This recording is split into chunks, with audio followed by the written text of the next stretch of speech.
আপনাদের সবাইকে স্বাগতম আজকের লজিক্যাল রিজনিং ক্লাসে।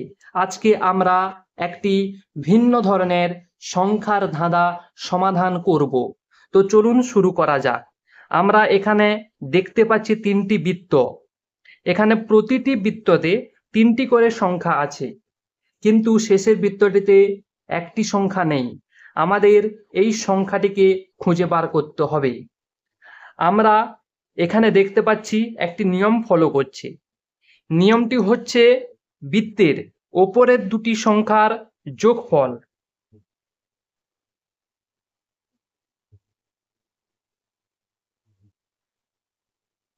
যোগফল ভাজিতক 9 ইকুয়াল টু 9।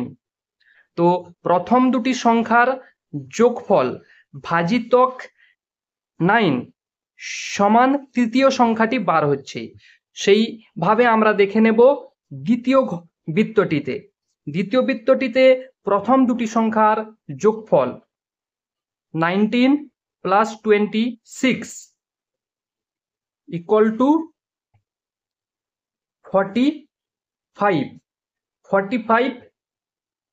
45 ভাজিতক 9 ইকুয়াল টু 5। তো তৃতীয় সংখ্যাটি বের হচ্ছে। সেইভাবে আমরা দেখে নেব তৃতীয় বৃত্তটিতে। তৃতীয় বৃত্তটিতে উপরের দুটি সংখ্যাকে আমরা যোগ করে নেব। প্রথমে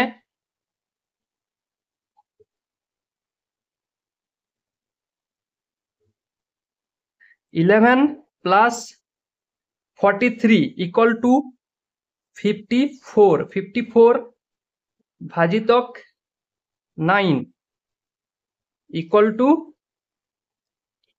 6।